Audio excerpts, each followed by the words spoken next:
Magandang araw. Ngayon ay panibagong kwento ang aming ihahatid na tiyak ay gigising sa ating mga damdamin. Paano kung sa paghahanap mo ng kasagutan sa mga tanong sa isip mo, naging biktima na pati yung puso mo na gusto na sanang makalimot? Ngunit sa hindi inaasahang pagkakataon, matatagpuan mo ang lalaking gusto mo na sanang kalimutan. Narito ang kwentong pinamagatang Billionaire's Night with His Ex. Tunghayan na po natin ang unang bahagi. Muntik nang mapahalakhak si Shanna nang marinig ang magiging assignment. Nasa meeting sila noon. Silang mga writer, researcher kasamang producer ng Tayo Na at iba pa. Isang programang lumalabas sa cable network. Iyay, napapalakpak siya sa isipan.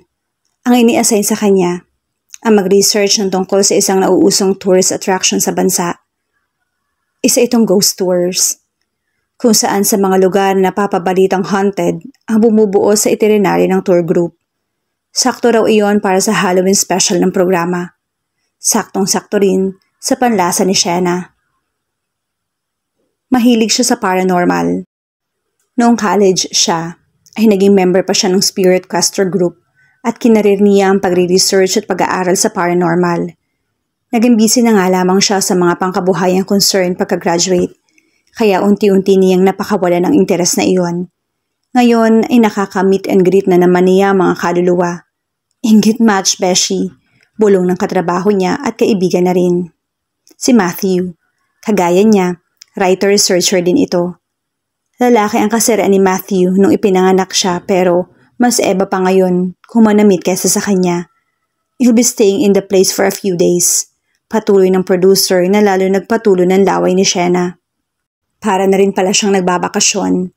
Isang bahay, isang eskwelahan at isang abandonadong kumbento ang i-feature natin. So you will need a bit of time to research and interview the people there. Luckily, hindi ka matatakotin kaya pwedeng yung lumang bahay na rin na maging base mo. Doon kasi tayo magpo-focus dahil doon talagang balitang-balita mga ghost sightings. It is the equivalent of Baguio's La Peral Mansion. Iyon ay kung ang reputasyon sa pagiging haunted ang pinag-uusapan. Parang batang tinimbakan ng laruan at candy ang pakiramdam ni Shanna ng mga sandaling iyon. Dream assignment niya yon. Ini-imagine pa lang niya mga ghostly apparitions na posibleng makasalubong ay na-excite na siya.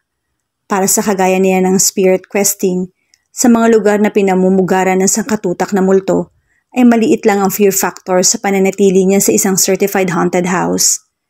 Tanda pa niyang spirit questing nilang ginawa sa Maynila, sa film center. Nag-trans si Sylvia, member din ng grupong kinabibilangan ni Shanna. Isang bayolenteng kaluluwa ng worker na natabunan ng buhay nang gumuho ang isang palapag na ginagawa ng film center. Ang nakaharap nito, galit ang kaluluwa dahil baka nabuhay pa raw ito kung sinubukang hanapin kasama ang ibang nalibing sa guho. Pero itunuloy na agad ang pagpapatayo ng gusali, imbis na hanapin ng mga natabunan. Mahigpit na utos daw iyon ni Madam Emmy na determinadong ipatapos ang film center para sa Engranding International Film Festival na doon ang venue. Dahil doon, ang worker kasama ng ilan pang mga tao na buhay pa sana ay tuluyan ng namatay. Kinabahan sila sa mga kagrupo ni Sylvia dahil parang nawala ito sa sarili. Parang nahigop ang kamalayan nito at ang hindi nila mahila-hila pabalik. Salamat na lang at kusaring nahimasmasan si Sylvia pagkatapos ng kulang-kulang isang oras. Napasabak si Shanna sa Diplomat Hotel, pati na rin sa pamosong La Peral Mansion, kung saan nakita niya mga kaluluwa mula sa iba't ibang dekada. May mga pagkakataon din na mga spirit questing ang grupo nila sa Ozone Disco. Doon ay sandaling naramdaman ni Shanna ang pinagdaanan ng mga kaluluwang nakausap niya. Para bang sumapi ang kamalayan niya rito habang binabalikan ng kaluluwa ang nangyaring trahedya. Halos nahimatay si Shanna sa hapding bumalot sa kanya habang nasusunog ang biktima na ngayon ay isa ng mga kaluluwang galit sa mundo ng mga buhay. Ang mga Perez ang may-ari ng ancestral house at doon ka rin mag-stay habang ginagawa mo yung research. Sino? Doon natigilan si Shanna sa kinilabutan. Daig pa niya ang nakaka-face-to-face ang isang nagwawalang poltergeist sa narinig. Ang mga Perez? Sabi ng producer. Ilang henerasyon na sa pamilya nila ang bahay at kahit nung may nakatira pa raw doon, ay may mga paranormal activities na silang naiikwento. Lalo yung dumalas ngayon na caretaker na lang ang nandoon. Wala nang miyembro ng pamilya na papasyal sa bahay, which is a shame actually, dahil pang World Heritage Site ang ganda ng ancestral house. In fairness, well-maintained naman siya. Kung wala lang akong phobia sa multo ay maiinggit ako sa'yo. Dahil sa chance na magstay doon ng ilang araw. Wala nga akong phobia sa multo pero sa mga Perez meron sa loob-loob ni Shana. Katiwala lang ang nagbabantay ng bahay. Si Sonia. At siya rin lang ang naging contact person natin. Patuloy ng producer. Pumayag naman siya na magstay ka roon. Natuwa pa nga siya na may makakasama siya. So, are you game? Tanong nito sa kanya. Kung kanina iyon ang itinanong sa kanya ay isang excited na yes ang isinagot ni Shana. Pero pagkatapos niyang malaman kung sino ang may-ari ng bahay, wait lang. Bigla ay gustong tumanggi ni Shana. Kung kanina ay nagdudrol siya sa ideyang makakaminggal niya mga ghost. Ngayon ay mukha ng isang ghost from her past ang naglalaro sa imagination niya. Si Vic Perez. Rather, Dr. Vic Perez. Unang kita pa lamang dito ni Shana ay nag-hyperactive na ang salivary glands niya. Ilang paligo ang lamang dito ni Derek Ramsey, pero sa tingin ng maraming girls ay lumilevel ang hotness nito sa hunky actor. Kaya nga sa simula pa lang ay sure na si Shana na hahangaan lang niya si Vic, dahil pagkatapos ay kakalimutan na. Imposible naman kasi na magkaroon ng something sa pagitan nila dahil sino pa ba siya para mapansin ito. Pero aba, may himala. Napansin siya ni Vic. Pagkatapos nga lang, sinaktan nito yung puso niya. Kaya paano siya ma-excite na halughugin ang ancestral house nito? Mabuti na lang at nagriring ang telepono ng producer nila. Nawala sa kanya ang pansin nito. Don't tell me na papa-apekto ka pa sa past mo na yon. Binulungan naman siya ni Matthew. Naikwento na rito ni Shana ang malaampalayang love affair nila ng lalaki kaya nahulaan siguro nito ang rason kung bakit nag-aalangan siya ngayon. Kukurutin kita sa singit, Beshi. Promise. Dream assignment mo to at kung hindi mo igagrab, mukhang may isa pang interesado. Sobrang interesado. May I add, pasimpleng tumingin si Matthew kay Jana. Writer-researcher di na kagaya nila. Competitive talaga si Jana, lalo pagdating kay Shana. Parang laging inaagawan ng kung ano. Maganda ang takbo ng karir ni Shana kaya siguro siya ang mas kinaiingitan ni Jana. Lahat ng mga assignments na napupunta sa kanya, pinagnanasaan nito, binabalak sulutin. It's not as if makakasalubong mo dun yung ex mo, right? Hindi siya kaluluwang ligaw na pakalat-kalat sa lumang bahay nila. Matagal ng araw na walang family member na napapadpad doon. Patuloy na panunulsol sa kanya ni Matthew. Hindi nakasagot si Shana. Kung magpapaka-professional siya, alam niya na ang dapat gawin.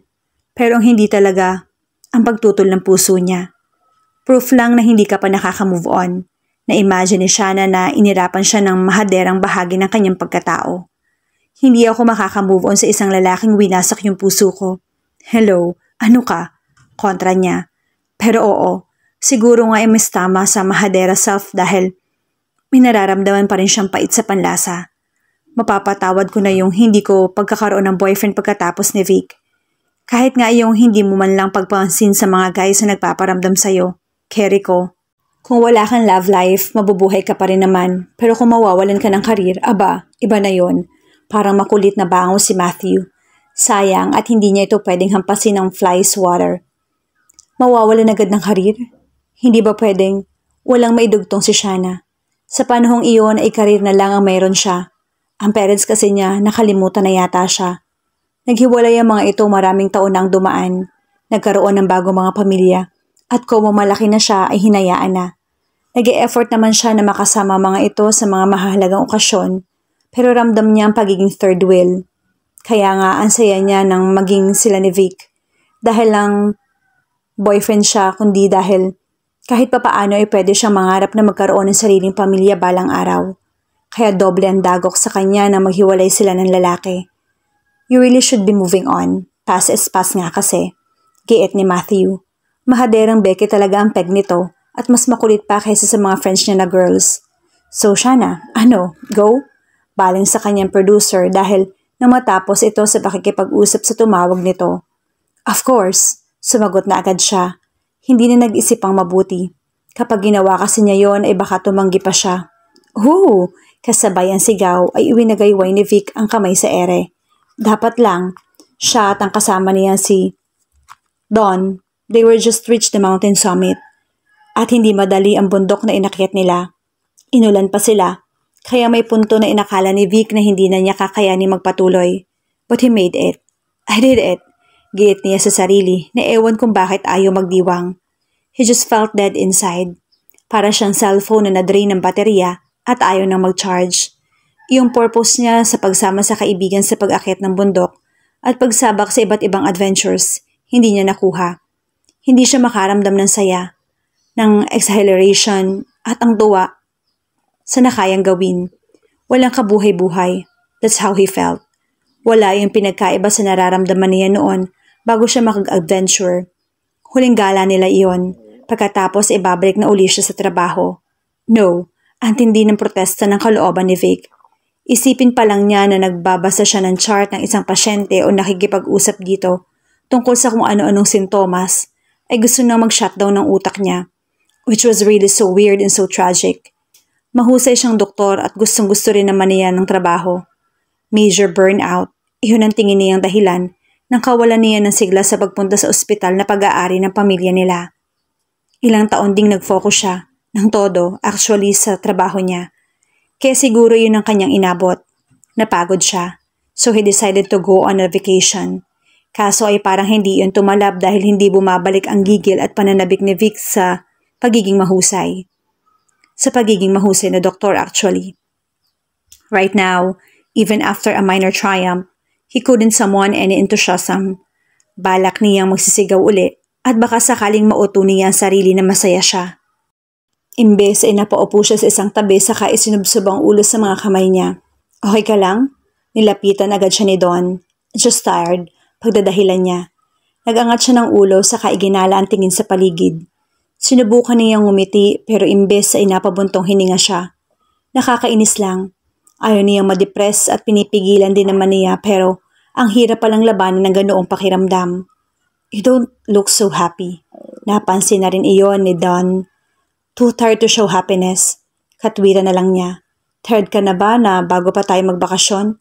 Kailangan mo ako mag-adventure para ma-recharge ka. I guess it didn't work. Komento ng kaibigan. Dapat siguro isinama mo si Reyna. Lalong nawala sa mood si Vic. What the hell for?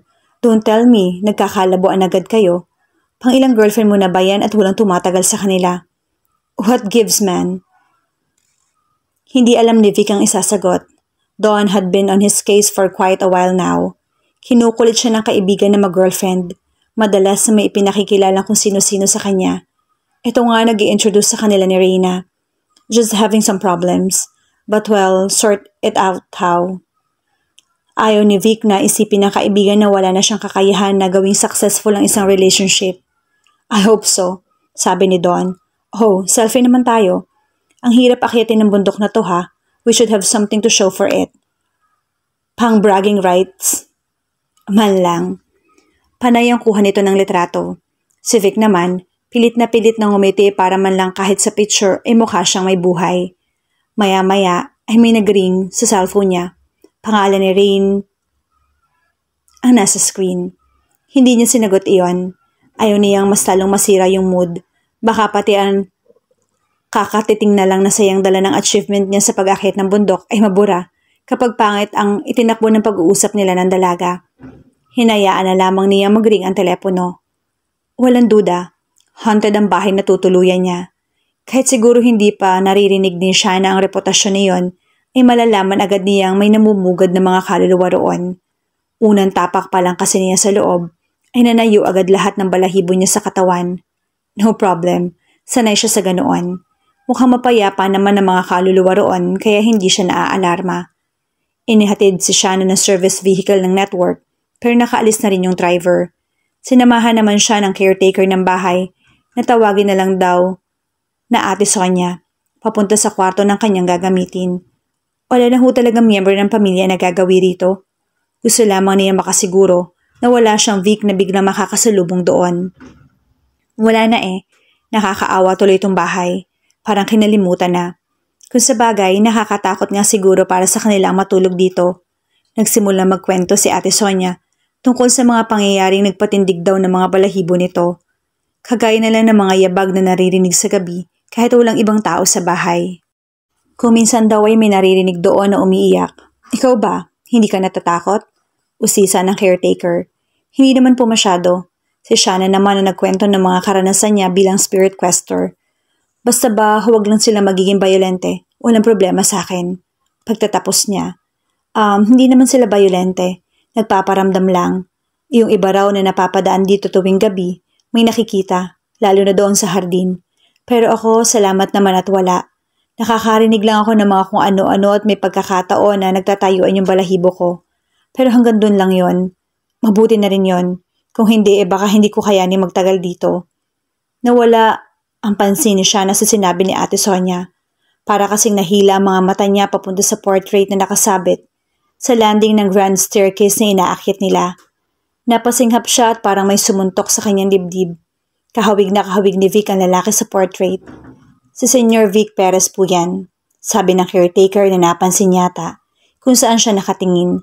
Siya ang uniko iho ng mag-asawang sina Senyor Victor at Senyora Dory. Lumipat ang tingin ni Shana sa portrait na katabi ng lalaki. Babae naman yon. Yun po bang asawa niya? Hindi. Hindi. Nagulat naman siya. Kadalasan ay portrait na mag-asawa ang sinasabit na magkatabi sa luma o bagong bahay man. Sino po yan? Tumingin uli siya sa portrait. Ang alam ko girlfriend siya ni Senyor Vic. Maaga po siyang nabyudo? Umiling si Ate Sonia. Intriguing. Naisip ni Shana. Wala naman kasing naikwento sa kanya si Vic tungkol sa ninuno nito.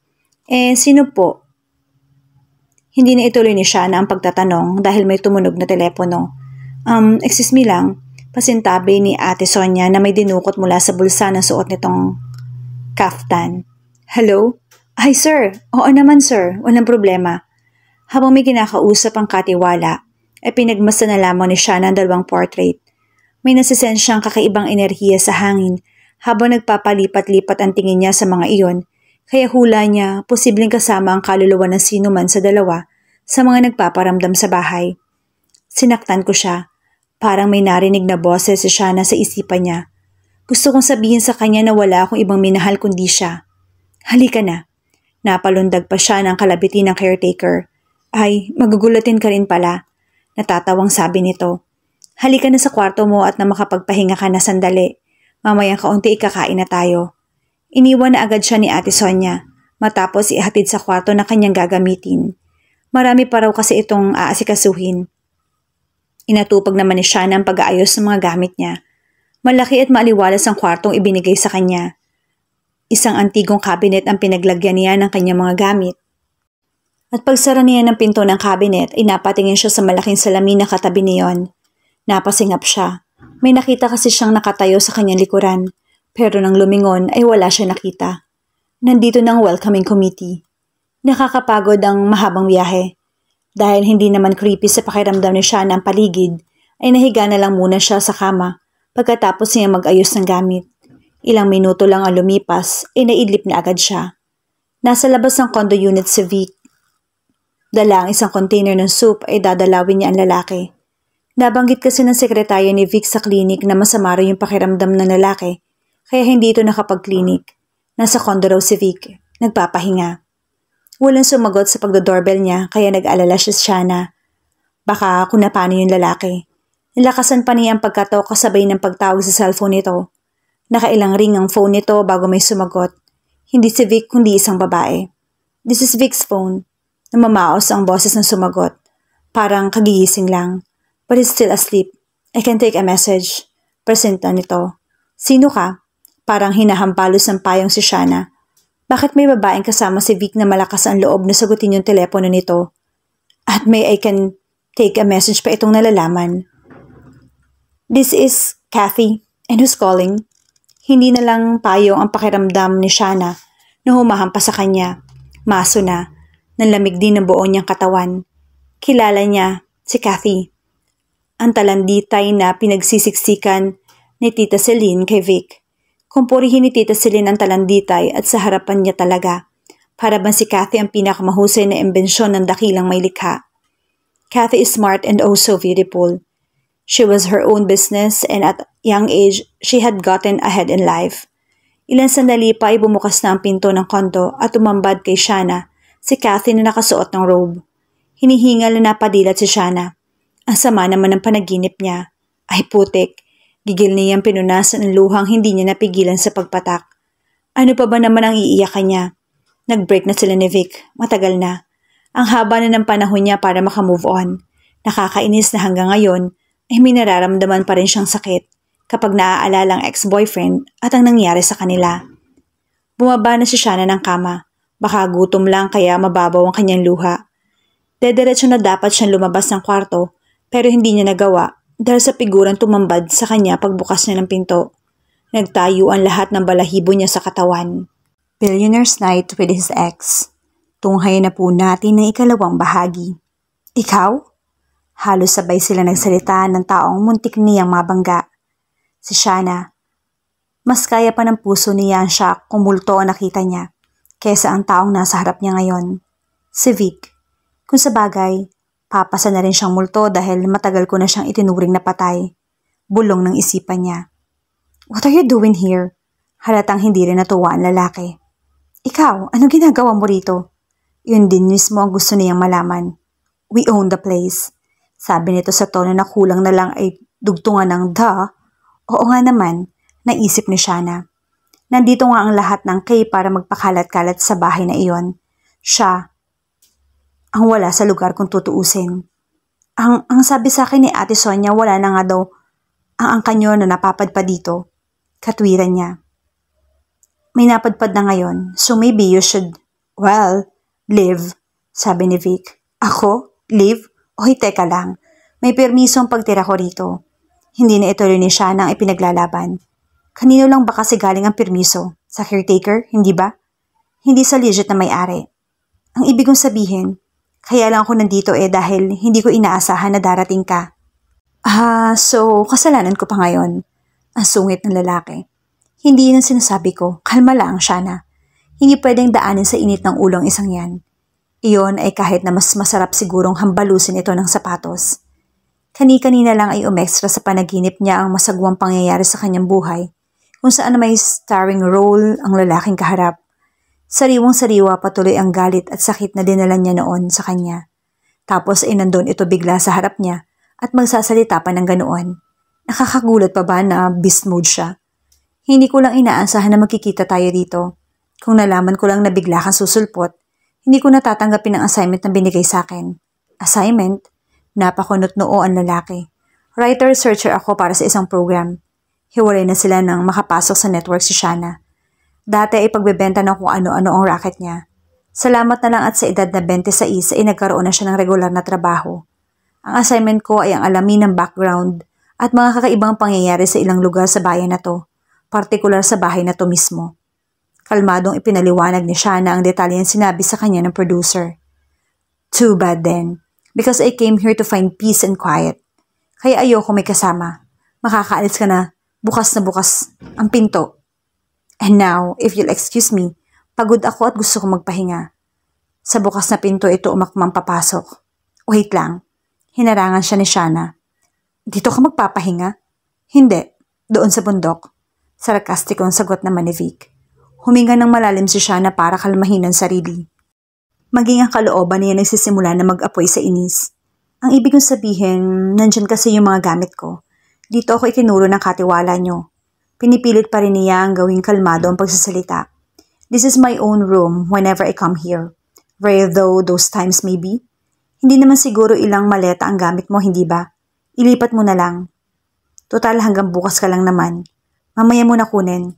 Like I said, I'm tired and I need to rest. Nilagpasan siya ni Vic pagkatapos magsalita. Parang ang isasara na nito ang pinto pero hinawakan iyon ni Shana. Kukunin ko na ngayon. Gusto ko maligo. Maya-maya niyan, bukas ka na lang magising. Di manlilimahid naman ako. Hindi na siya nakatiis kaya brusko na rin ang pagsasalita niya. Maghahanap na lang siya ng ibang titirhan. Hindi siya magmamakaawa sa lalaking to. Hindi ka ba marunong? Hindi pinansin ni Shana ang sinasabi ni Vic. Dumiretso siya sa cabinet na kanina lang ay pinaglagay niya ng mga damit. Isinampay na lang niya lahat ng mga iyon sa braso. Dinampot niya ang malaking bag at bitbit ang mga iyon, lumabas na ng kwarto. Nakabukas ang pinto ng katapat din na kwarto. Doon na siya tumuloy sa kanya isinara ang pinto. Hindi niya sinadya pero napakalakas ng pagsasara niyon. Huminga muna si Shana ng malalim. Humupa na kung paano ang inis niya. Pero mas mabuti yata na nagstay na lang iyon dahil ngayon pa nababawasan na may ibang damdaming pumapalit doon. Damdaming ayaw niyang masyadong i-analyze kung ano dahil sa takot. Sa itinagal-tagal niyang hindi nakita si Vic, nakakainis madiskubre na matinding kabog sa dibdib pa rin ang hatid nito sa kanya. Kahit pa sobrang sungit na lalaki at pinapalaya siya. Di lalayas, may iba pa naman siguro kung matutuluyan, hindi ba? Pero paano kung wala? Sumasakit ang ulo ni Shana. Kung bakit naman kasi, biglang sumulpot-sulpot si Vic sa napaka-inconvenient na panahon pa. Mamaya na niya iisipin yon. Maliligo muna siya pagkatapos ay kakain. Tumuloy na siya sa banyo. Binuksan niya ang shower at sumahod sa dusta. Refreshing. Masarap sa pakiramdam ang maligamgam na tubig. In all fairness, kahit pang sinaunang panahon ang bahay ay may modern amenities iyon gaya na lang ng hot shower. Dahil sa singaw ng mainit na tubig, ay nagkaroon ng mist ang salaming nasa loob ng banyo. Nang abutin ni Shana ang tuwalya para itapi sa sarili, ay naisipan niyang tingnan kung ano ang kanyang itsura. Kung makakaharap niya si Vic, ay gusto naman niya na maayos ang pagbumukha niya. Pinunasan niya ang kamay ng salamin para mabura ang mist. Saka siya biglang nanigas. May nakita siyang babaeng nakatayo sa likuran niya. Sa pagkurap niya ay nawala rin agad ang refleksyon. Hindi na bago sa kanya ang ganoon. Pero ang bago, iyong makarinig siya ng malakas na sigaw at mukhang hindi galing sa kaluluwa, kundi sa isang taong buhay pa. Napatakbo si Shana palabas ng banyo kahit patuwalya lang ang tanging suot. Saktong nakalabas siya ng banyo, ay iniluwa naman ang pinto ng kwarto nito si Vic. Humahangos ang lalaki. Sa sobrang pagmamadali ay wala yata itong nakikita. Kaya hayon, dire-diretso ito sa pagtakbo. At sa pagkakataong iyon ay nagkabanggaan sila. Kasalanan ni Vic. Sinagasaan siya nito. Aray naman, bulalas ni Shana. Malaking tao si Vic kaya naitulak siya ng momentum nito. Sinusubukan din naman ni Shana na umiwas. Kaya nasa akto siya ng pagpihit ng matamaan ni Vic. Nawalan siya ng balanse at bumagsak sa sahig. Sumakit ang balakang niya at mas masaklap, nakala sa pagkakabuhol ang tuwalya na nakabalot sa kanya. Nabuyang-iyang tuloy sa mga mata ng lalaki ang kanyang alindog. Oh, sorry. I'm really sorry. Tumungo si Vic sa kanya para alalayan siya sa pagtayo bago natigilan. Napatitig ito sandali sa katawan niya at napanganga. I'm really sorry. Nag-iwas ito ng tingin. Nagkumahog sa pagbangon si Shana nang itapak niya ang kaliwang paa ay napabulala siya. Masakit iyon. Napilit siguro sa pagtatangka niyang umiwas kay Vic. Dahil sa pag-ungot niya ay bumaling uli sa kanya ang lalaki. Napakapit naman siya sa braso nito. Kung hindi niya iyon gagawin ay baka mapaupo uli siya sa sahig. Ano nangyari? Tanong ni Vic. Yung pa ako, masakit. Nakaiwas ng tingin na yumuko si Vic para abutin ang tuwalyang nalaglag. Nang mag-aangat ng ulo ay mukhang naman ni Shana. Itinuon ng lalaki ang mga mata habang iniaabot ang tuwalya. Mabilisan lang ang pagtatapi ni Shana. Hindi kasi siya makatayo ng matagal. Masakit talaga ang paa niya. Napansin siguro ng lalaki na napapangiwi siya. Kaya inilahad nito sa kanya ang kamay para maalalayan siya. Sasamahan na kita sa kwarto mo. Tatanggi pa sana siya. Hindi nga siya makalakad ng maayos. In all fairness to Vic, kung makaalalay ito ay hindi halata na gusto siyang ihagi sa pinakamalapit na dump site. Sa paraan pa lang ng pagtatagisan ng mga bagang na lalaki, ay nahuhulaan na ni Shana na nagpipigil ito ng silakbo ng damdamin, pero maiingat na rin ang pagkakahawak sa kanya. Nakaramdam naman siya ng kakaiba. Affected ka pa rin? Nakakainis ang ideyang iyon. Sensya na in-love lang ng todo. Katwiran niya. Na-in-love, nasawi, umastang sa lawahan. Nasaan ka, mahal ko? Natigilan si Shana. Hayun na naman ang boses sa isipan niya. Kung hindi siya naging spirit quester ay baka isipin ni Shana na nasisiraan na siya ng bait. Pero dahil sa karanasan, ay alam niyang posibleng isang kaluluwang hindi matahimik ang boses na naririnig niya sa isipan. Bubuhatin na lang kita kung hindi mo kayang lumakad. Nawala ang pansin niya sa boses na magsalita si Vic. Agad siyang naturete nang ma-imagine na binubuhat siya ng ex-boyfriend. Akala lang pala ni Shana na fully recovered na siya sa nararamdaman para sa lalaki. Kumakaget over na kasi siya, bakit ganun ang epekto sa kanya ng pagkikita nila nang hindi sinasadya. Nataranta siya ng husto, kaya pati heartbeat niya lagpas yata sa safe level. Nakita kaya niya ako ng hubad? Sino ang hindi matataranta? Pero alam ni Shana, hindi yun ang totoong dahilan. May something lang talaga ang kasamang lalaki na kayang yanigin ang buo niyang pagkatao. Wag na, kaya ko nang lumakad. Mahirap magpabuhat kay Vic. Baka hindi kayanin ng puso niya. Paika-ika man, after 20 years in, narating din nila ang kwartong nilipatan niya matapos siyang i-reject ni Vic sa guest room na unang pinagamit ni Ate Sonia. Pabagsak na naupo sa kama si Shana.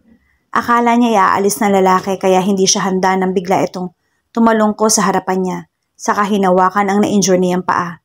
Namamagana, ikukuha kita ng yelo. Huwag na, utang na loob ko pa yun sa'yo. Hindi siya pinansin ni Vic. Umalis sandali ang lalaki at pagkatapos ng ilang minuto, ay bumalik na ito na may dalang ice pack. Ako na. Inilahad ni Shana ang kamay pero hindi ibinigay ni Vic ang ice pack. Tumalungko uli ang lalaki at ito mismo ang naglagay niyon sa kanyang paa. Gusto mo magpakaalipin, di go. Sa loob-loob na lang niya. Iakyat na lang ni Ate Sonia yung pagkain mo. Baka mahirapan ka pang bumaba. Hindi na naituloy ni Shana ang sinasabi. Hangin na lang kasi ang kausap niya dahil lumabas na ng kwarto si Vic. Nagmamadali na sa pagbaba ng hagdan si Vic. Wala naman siyang hinahabol. Gusto lamang niya makakalayo kay Shana. He thought he would be fine if he ever saw her again. Na kaya niyang makita ito nang hindi naaapektuhan. Hindi pala. Dahil ngayon nangyari na nga iyon, ay para siyang naguguluhan. Pero wala na siyang balak isiping mabuti kung ano ang nararamdaman. Kung galit, panghihinayang, inis o kung ano man yon, ay wala na siya sa mood na intindihin. Mas gusto niyang isipin na nagulat lang siya. Oo, pagkagulat lang yon. Biglaan lang kasi ang pagkikita nila ni Shana. Gusto niya ng katahimikan kaya napadpad siya sa ancestral house nila. Pero imbis na katahimikan ay nakbubulabog na kalooban ang inabot niya. Napaupo si Vic sa huling baitang ng grand staircase. Bigla niyang naalala ang paghihiwalay nila ni Shana. In all his 30 years of existence, he had never been so affected by an event in his life. Apektado siya pero pinipilit niyang itanggi ang ilalim ng epekto niyon. Na maghiwalay sila ni Shana, ibinuhos niya lalong atensyon sa trabaho. Halos sa ospital na siya tumira. Ang good news, maraming pasyente ang napagpala ng kanyang dedikasyon. Ang bad news, hayon ang inabot niya, matinding burnout. Basta dumating na lang ang araw na ayaw niya nang bumangon mula sa kama. Kaya nagbakasyon si Vic, pero wala rin siyang napala. Hindi pa rin siya nakakaramdam ng hinahanap na fulfillment. Para siyang napagod para sa wala. Naisip niya maghanap na lang ng tahimik na lugar. Dinala siya ng mga paa sa lumang bahay ng angka nila sa probinsya. No one would bother him there. Wala na kasi ang mga relatives niya na gusto magbakasyon doon. Never mind if it was reputed to be haunted. Malay ba ni Vic kung totoo nga yun? Malamang hindi naman kamag-anak niya ang mga multo kaya bakit siya matatakot. Pero inaamin niya, natakot siya na may maaninag na anino na sa isang sulok ng kwartong ginagamit. Napalundag siya at napasigaw saka nagtatakbo. Napalabas patuloy ng banyo si Shana nang wala ang suot. Nag-init ang mukha ni Vic nang maalala ang nakita. Oh, sir, ba't nandyan ka? Nagulat siguro si Ate Sonia na makita siya nakaupo sa hagdan. Dala ng katiwala ang tray na may lamang pagkain para kay Shana. Napatayo na agad si Vic. Wala ate, tutuloy na ako sa kitchen. Ay sige sir, nahinda ko na rin po yung pagkain mo. Pero bago matuloy ni Vic ang pagbaba, ay parang may humihila sa tingin niya. Ang dalawang magkatabing portrait ang nalingunan ni Vic. Alam niyang hindi nakaano-ano ang babaeng katabi ng portrait ng lolo niya. Lumipat ang kanyang tingin sa portrait ng great-great-grandfather niya. Malaki pala ang pagkakahawig nila. Dito rin kinuha ang kanyang pangalan. Victor Augusto Perez ang pangalan nito. Siya naman ay si Vic August Perez. Pareho kasing buwan ng Agosto ang birthday nila. Hitsura ng isang tao na may pinagdadaanan. That's how his great-great-grandfather looked in the painting. Familiar kay Vic ang ganoong ekspresyon. Ganoon din kasi ang ekspresyon na nakikita niya sa salamin. Kumalaman sikmura niya at iyon na nagtulak sa kanya na bumaba, imbis na alalahanin pa ang panahon na siya man ay may pinagdadaan ng matindi. Abala sa pagtatype sa laptop si Shana. Ang sinusulat niya ay mga impormasyon na kuha sa internet tungkol sa mga lugar na i-feature sa kanilang programa. Napatingin siya sandali sa paa. Nakabalot pa iyon ng elastic bandage. Salamat sa sprain. Nahabag yata si Vic at pumayag na ituloy na lang niya ang original plan na sa bahay na iyon manatili habang isinasagawa ang kanyang research. Wala siyang pakialam. Nilinaw iyon ng lalaki. You go your way, I go mine. Hindi tayo kailangang mag-usap. Hindi kailangang magpansinan. Nandito ako para manahimik, hindi para makipagkwentuhan kanino man. Normal na sabi ni Vic. Okay yun sa akin, sagot ni Shana. As if naman gugustuhin ko makipagplastikan at makipagtsikahan sa iyo for God's sake, two-timer. Dugtong niya sa isip. Pero isang tanong lang, ba't ka napadpa dito? Gusto lang naman niyang malaman kung anong kamalasan na nagdala sa lalaki sa San Jesus na iyon. Nagmumukmuk ako, sagot ni Vic. I just lost a girl I love so much and I want a little space to grieve and plan my next move. Lost? As in namatay? She's alive. Oh, lost as in nag-break sila. Baliwala dapat kay Shana na malamang masyadong apektado ang ex-boyfriend niya sa breakup nito at kung sinong babae pero hindi niya maiwasan ng mainggit sa babaeng yon. Mas lalo nang hindi ginusto makasalubong ni Shana si Vic pagkatapos ng mga sinabi nito at ang lalaki naman ay mukhang determinadong iwasan siya. Bihira niya itong nakita. Kung hindi umaalis ang bahay ay maghapon naman tong nagkukulong sa kwarto. Okay lang kay Shana, magkukunwari na lang siya na walang Vic na nandoon. Itutuloy pa dapat ni Shana ang ginagawa nang may marinig siyang boses. Vic, nasaan ka? Masyadong malinaw sa kanya ang boses. Napalingon pa nga siya dahil parang nasa tabi-tabi lang ang nagsalita. Wala siyang nakita, but thoughts, images, and feelings rushed through her. Malakas ang enerhiyang nasasagap niya. Galing yun sa babae na hula niya yung nasa painting. Parang may mabigat na dahilan kung bakit nandoon pa ang kaluluwa nito. Lalo na tuloy siya naging interesadong malaman ang kwento nito ng lolo ni Vic. Nanghas siyang tumingin at tanungin si Vic pero wala siyang napala. Hindi raw alam ni Vic ang kwento ng mga minuno nito. Si Ate Sonia pati na rin ang ibang nakatatanda sa bayan na nausisan ni Shana ay wala ring malinaw na may kwento. Haka-haka na nga lang ang sinasabing magkaibigan at magkaiba pa ng bersyon. Kaya siya may ibang babae raw ang lolo nito, kaya nagpakamatay ang asawa. May nagsabi naman na pinakasalan ni Victor ang unang girlfriend nito, pero pinatay iyon ng babaeng gusto nitong mapangasawa.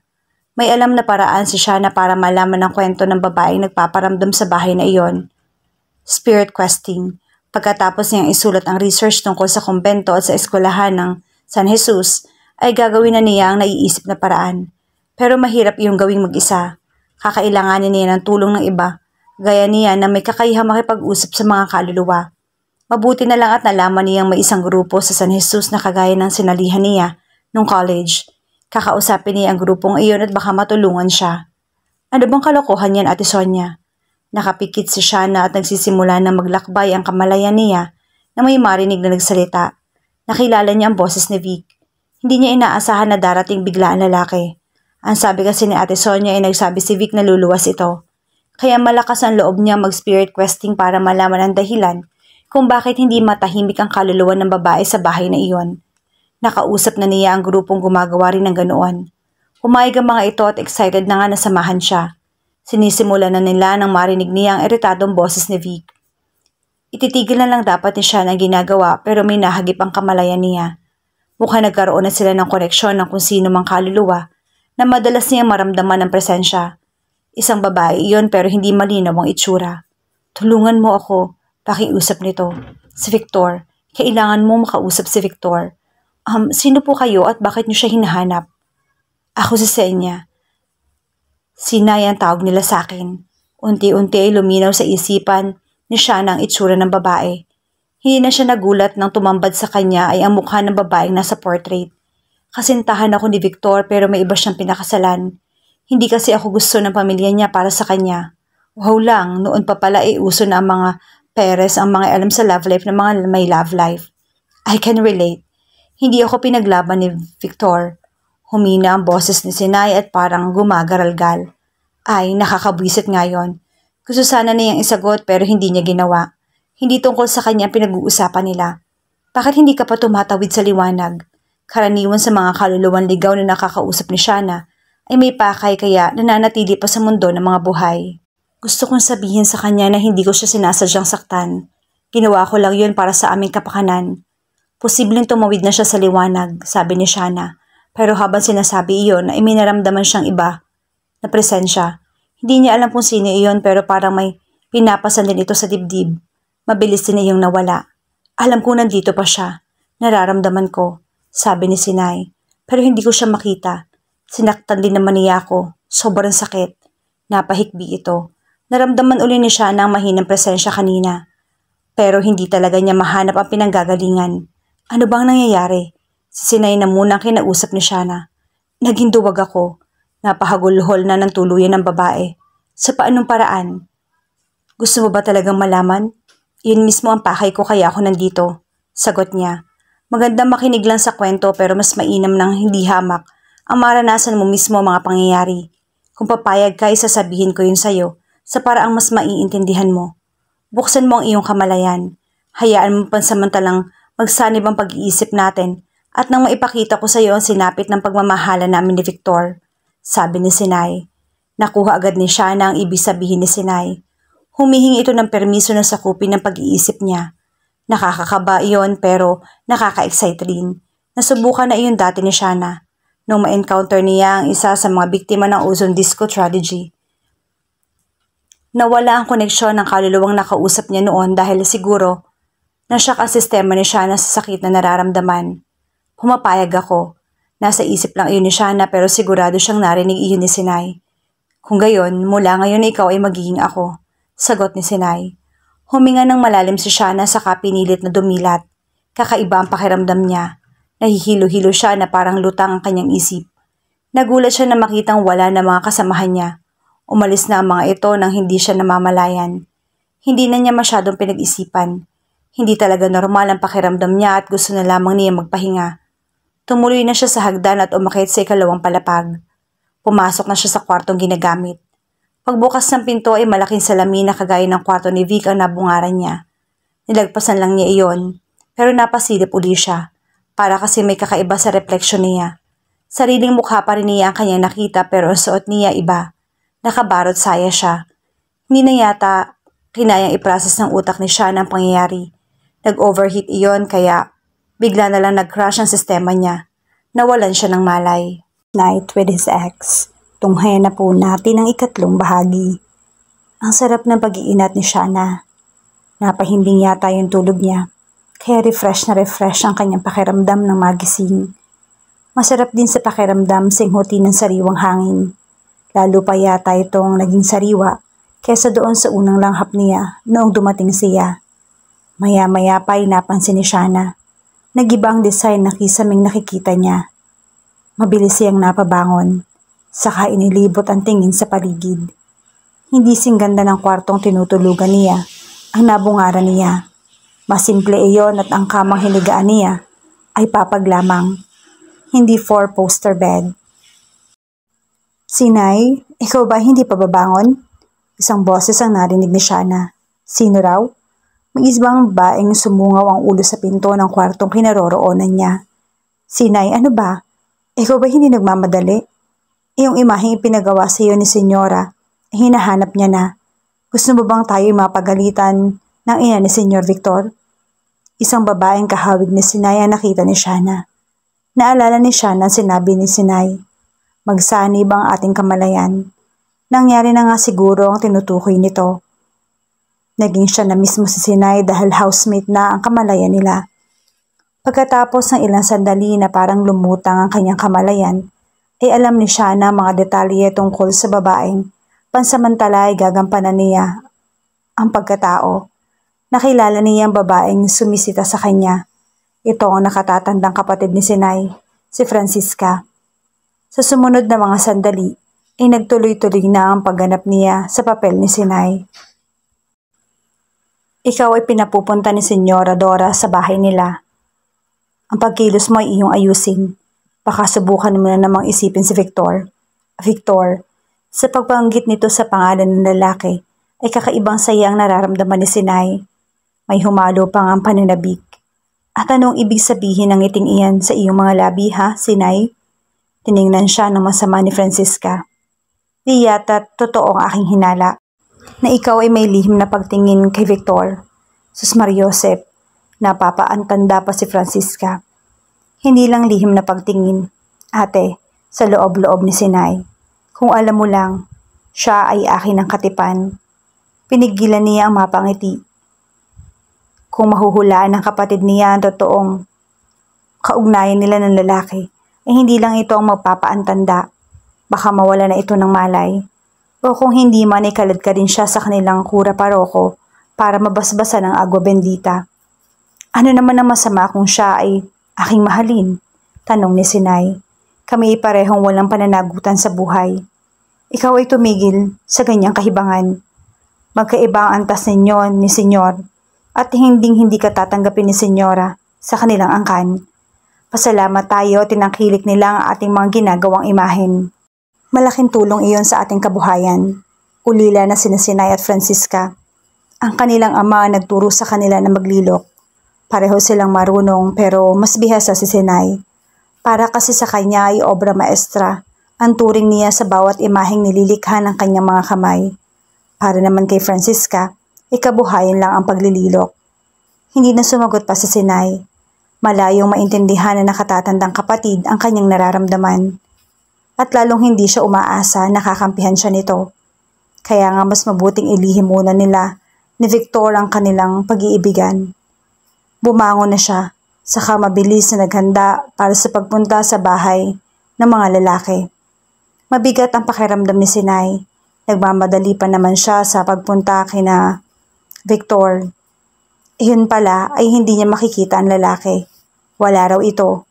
Lumuwas para samahan ng katipan. Katipan?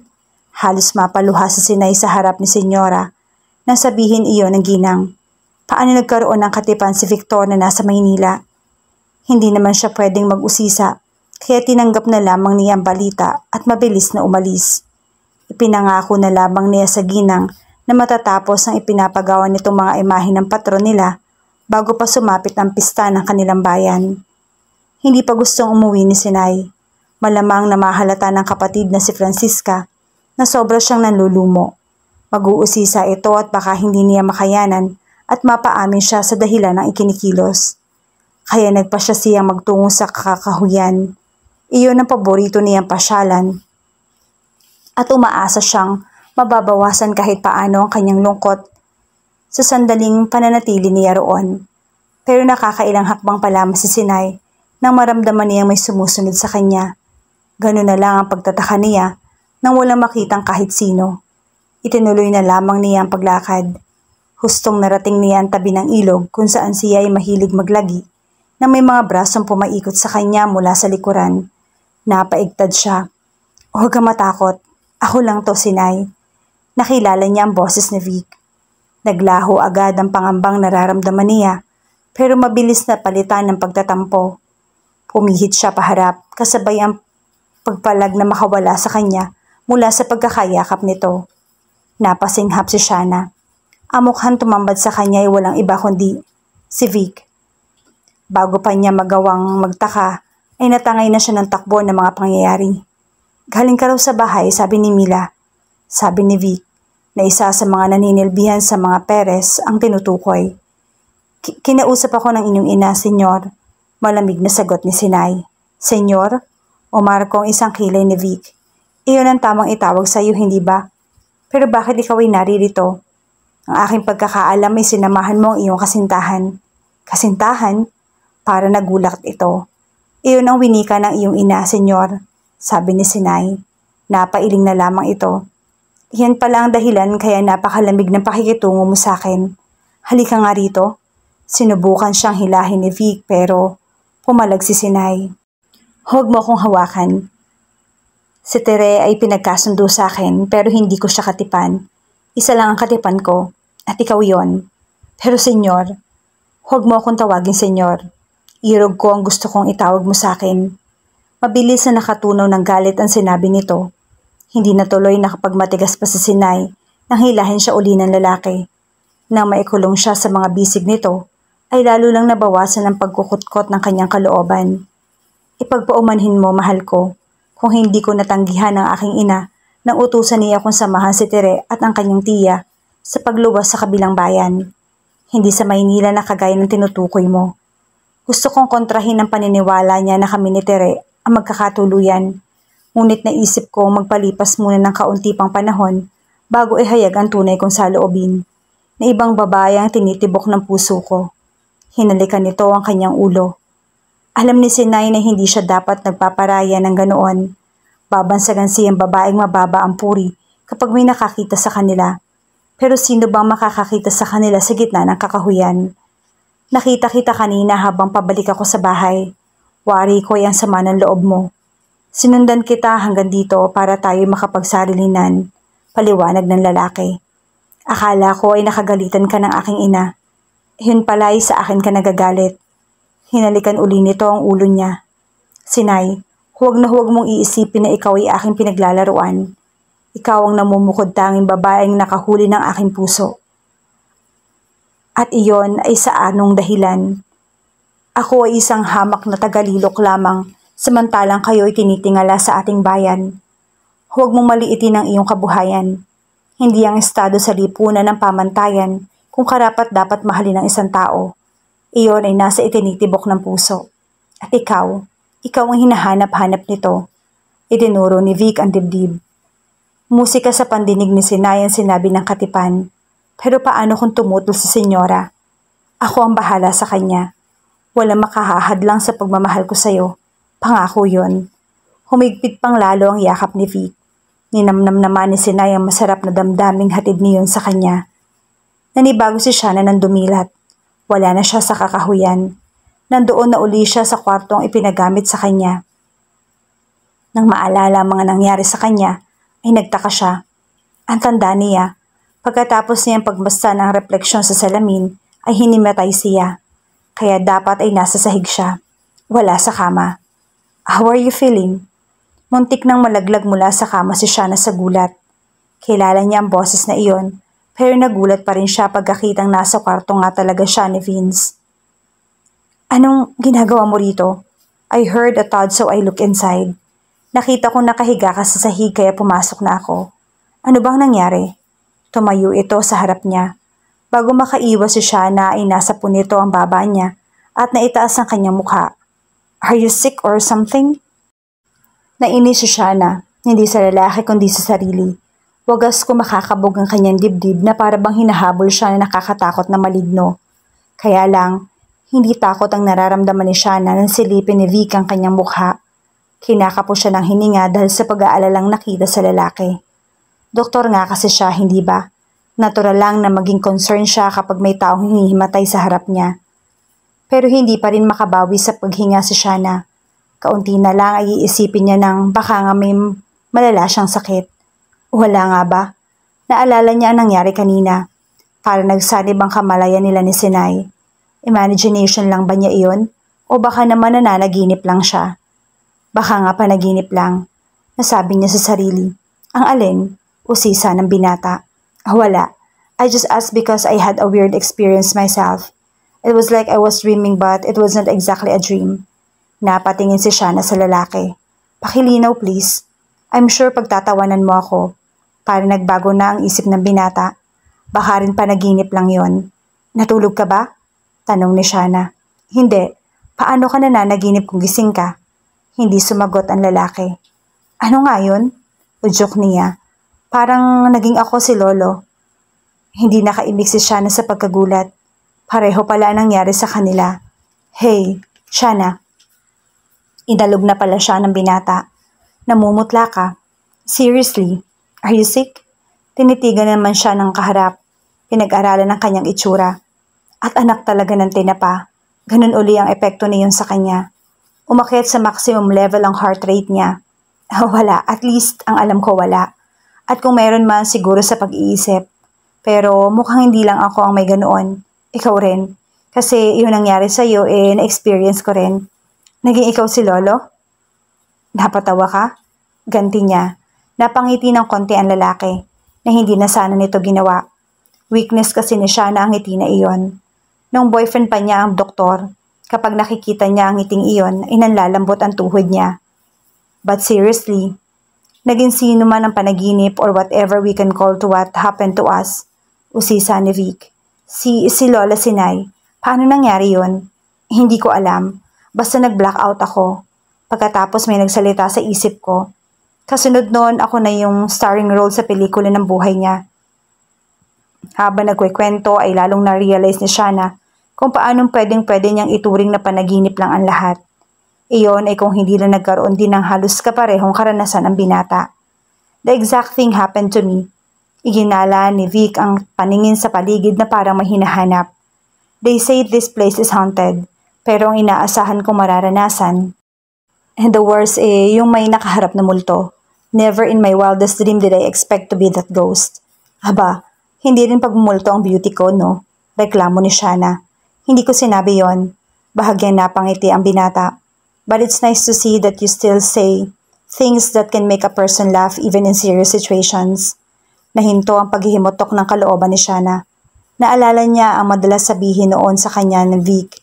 You make me laugh even when I'm feeling down. I have never met a woman who can do that, and it's one of the things I love about you. Kumabog na naman ang husto ang dibdib niyang kumakalma-kalma na kanina. Lalo pang napansin niyang bahagyang lumambot ang ekspresyon ng kausap. Hindi na nagsasalubong ang kilay nito, hindi na rin naggigit-gita ng mga panga. Parang may naalala itong magagandang bagay habang nakatingin sa kanya. Memories ba iyon ng masasayang sandali na pinagsaluhan nila? Humakbang ang binata paatras na parang natauhan. Napansin siguro nito na ang lapit-lapit nila sa isa't isa. Nasuklay din ng lalaki ang daliri sa buhok nito. Nagtayuan tuloy ang mga hibla. Kailangan pang pigilan ni Shana ang sarili na haplusin ang nag-usli ang strands ng buhok nito. Gawain niya iyon dati. Mukha kang aburidong manok Sinasabi niya sa lalaki kapag inaayos niya ang buhok nito. Mukha na naman ba akong aburidong manok? Naalala pa rin ng binata ang dialogue niyang iyon. Medyo, sagot niya. Napangiti ang lalaki, napailing-iling. Heto pa ang mas nakapagtataka. Yung eksena kung saan naging ako si Lolo, it felt kind of familiar. I think it was something similar so something happened to us. Naalala bigla ni siya ng eksenang tinutukoy ng lalaki na nangyari sa kanila. Dumaan si Shana sa klinik ni Vic. Wala silang usapan na magkikita pero may kinausap siyang kakilala at malapit lamang iyon sa ospital kung saan nakiklinik ang lalaki. Kaya naisip niya sorpresahin ito. Wala si Vic nang dumating siya. Ang sabi ng sekretarya nito, umalis daw ang lalaki kasama ang girlfriend. Girlfriend, para siyang sinampal. Bago-bago pa lang ang relasyon nila noon ng lalaki at wala pang masyadong nakakaalam ng tungkol sa kanila. Nagmadali na siya sa pag-alis. Sa sobrang pagmamadali, muntik pa siyang masagasaan ng isang parating na sasakyan. Hindi niya napinansin iyon. Mabilis na siya naglakad palayo. Hanggang sa maramdaman niyang sinusundan siya ng sasakyang muntik na makabangga sa kanya. Shana, may tumawag sa kanya mula sa nakabukas sa bintana ng sasakyan. Si Vic. Hindi pa rin siya huminto. Masama ang loob niya at ayaw niya makausap ang lalaki. Diretso siya sa paglalakad. Pero pagkatapos ng ilang hakbang, may humawak sa kanyang braso. Hey, napaatras si Vic nang itulak niya. Ano bang problema? Ikaw yung problema. Two-timer. Excuse me? Parang naiinis na ang lalaki. Ano ba ang tawag sa lalaking dalawang girlfriend? Hindi ba two-timer? Pwera na lang kung hindi girlfriend ang tingin mo sa akin. Wait, I don't understand. Protesta ng binata. Understand ka pa dyan. Galing ako sa klinik, tapos sabi ng sekretarya mo wala ka. Umalis ka raw kasama yung girlfriend mo. Umuusok na ang bumbunan ni Shana. Naiinis pa siyang lalo nang tumawa ang lalaki. I'm sure. Si Colleen ang tinutukoy niya. She is not my girlfriend. Siya lang ang mahilig magpakilala ng ganon. Hindi naman siguro siya nagkakaroon ng lakas ng loob na sabihin yon nang walang basehan. Ganti niya. Well, nahagod ni Vic ang batok. She is the daughter of Mama's best friend. Nung bata pa kami ay pabariw nila kaming pinagkakasundo. It was a joke of course. Pero kung minsan sineseryoso ng dalaga. But hey, she can't have me. I'm already in love with somebody else. Ewan ko sa'yo. Hindi pa handang magpaamo si Shana. Seriously, kinabig siya ni Vic at kahit nasa sidewalk sila kung saan man ay may taong padaan-daan, ay niyakap siya ng lalaki. Pero Vic, baka ang mama mo mas gusto si Colleen ang maging manugang. Well, that's just too bad because I love somebody else. Buong pusong naniwala si Shana sa sinabi nito. Napakurap siya nang bumalik sa kasalukuyan ng diwa niya. Napansin niya si Vic na parang kagigising din lang ng diwa. You remember it too, right? No. Nang nagalit ka sa akin dahil sinabi ni Colleen kay May na girlfriend ko siya. Sekretarya ng lalaki ang tinutukoy nitong si May. Tumango si Shana. You were too pissed. Nailing-iling si Vic na may ngiti sa mga labi. Pero imbis na mainis sa ikinikilos mo, natuwa pa ako. Natuwa? I mean, kung ganun nagagalit ka, it only meant that importante ako sa'yo, right?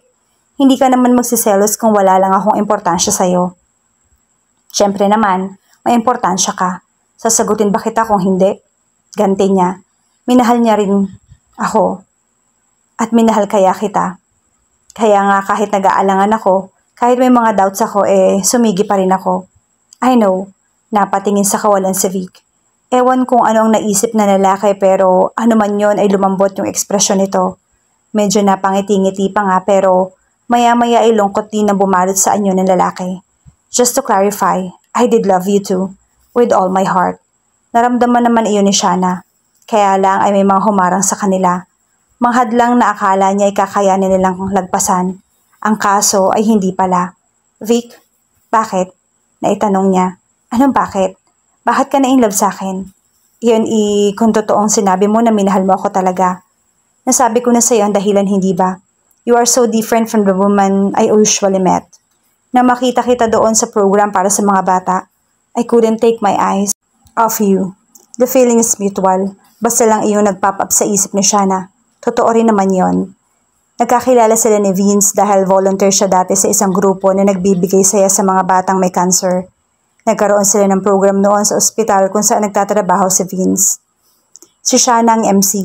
Kailangan na maging masaya ang programa kaya panay ang joke niya. Muntik siyang masamid nang mapansin na may nakatingin sa kanya. Si Vic nga. Matagal-tagal nang nangyari yon pero pakiramdam bigla ni Shana inoon din iyon mismo nagaganap. Napuno na naman kasi siya ng kaparehong init na dala ng paraan ng pagtitig sa kanya noon ng binata. Para siyang nilalagnat. Halos magkumbulsyon na nga yata sa init na bumabalot sa kanya.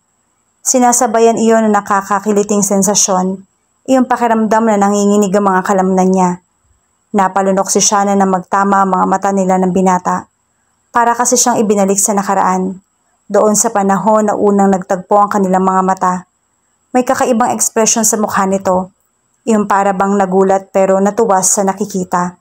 At kagaya noon, tumagal ang pagkakahinang ng mga mata nila. Para bang wala na ni isa sa kanila ang gustong bumitiw sa pakikipagtitigan sa bawat isa. Habang nangyayari yon, ay pabilis ng pabilis ang heartbeat ni Shana. Paano ba niya naisip na wala ng halaga sa kanyang lalaki? Pinatunayan na nangyari ng mga oras na yon na malalim pa ang damdamin niya para kay Vic. Naibaon lang siguro niya ng sapilitan pero sa kaunting pag-alog ay nakaahon ulit iyon. Huwag kang tanga. Nakalimutan mo na ba ang ginawa niya? Naalala ni Shana ang rason ng paghihiwalay nila at iyon na nagbigay sa kanya ng lakas na umiwas ng tingin. Sunod-sunod na nagpakawala ng malalim na hininga si Vic. Mukhang ito man ay nahihirapan sa nilalaban ng damdamin. Tanda ni Shana, ganoon si Vic kapag pinipilit nitong kontrolin ang emosyon. Umihip ang malakas na hangin. Bumukas sa mga bintana kaya biglang lumabig sa loob ng kwarto. Nahimas ni Shana ang mga braso dahil sa nararamdaman niyang ginaw. Napansin niyang gumalaw si Vic. Sa tingin niya ay akma siyang yayakapin nito. Ganoon ang ginagawa nito dati kapag nilalamig siya. Habang siya naman ay ginagawa din nito kapag nilalamig ito. Pakiramdam niya ay ligtas at payapa siya sa kanlungan nito. Masyadong na-miss ni Shana ang ganoong pakiramdam. Akmang papaikot na si Vic sa bisig niya, kaya napailing na lang si Shana, pero sa huling sandali ay natauhan siguro ito. Bigla siyang umatras palayo sa lalaki. Ang sweater na isinabit ni Shana sa likod ng silya ang kinuha ni Vic at saka ibinalabal iyon sa kanya. Pagkatapos ay nagmamadali na itong lumabas ng kwarto. Dinner's night with his ex. Tunghayan na po natin ang ika-4 na bahagi. Nanginginig si Vic. Hindi dahil sa lamig kundi sa pagpipigil niya ng emosyon. He felt both hot and cold, sad and happy, angry and elated. Ganun na lang ang pagmamadali niyang makalayo sa kwarto kung saan nandoon si Shanna dahil sa takot na hindi niya mapigilan ang pagkahatak niya pabalik doon. Hindi niya gustong iwan si Shanna. Kung sinunod lang niyang udyok ng kalooban, ay yakap-yakap niya na ngayon ang ex-girlfriend. Una ay para alisin ang lamig na alam niyang nararamdaman nito, at ang pangalawa ay para punan ng emptiness na matagal na rin niyang iniinda. Yes, it felt as if there was a huge gaping hole inside him. Pinipilit niyang punan iyon ng napakaraming trabaho pero hindi umuubra. Hanggang sa makasanayan na niya ang kahungkagan na iyon, it felt as if that emptiness devoured all his emotions. Pakiramdam niya ay hindi siya nakakalayo sa zombie. Nakakakilo siya, nagagawa ang mga kailangang gawin pero wala siyang pakiramdam. Kabaligtaran ang nangyayari sa kanya ngayon. Now he was swashed with feelings and emotions. Lahat ng iyon ay binuhay ni Shanna. Hindi lang iyon dahil nasa iisang bahay sila, kundi dahil sa mga tagpong nananariwas sa kanyang alaala. Nagmadali na si Vic sa paglalakad sa koridor. Sa bilis ng lakad, pagliko ay nabangga niya ang decorative jar na nasa isang tabi. Muntik iyong matumba, kaya agad niyan sinalo. Hindi lang ang jar ang nahawakan niya, kung hindi ang kamay ng kung sino. Sinay!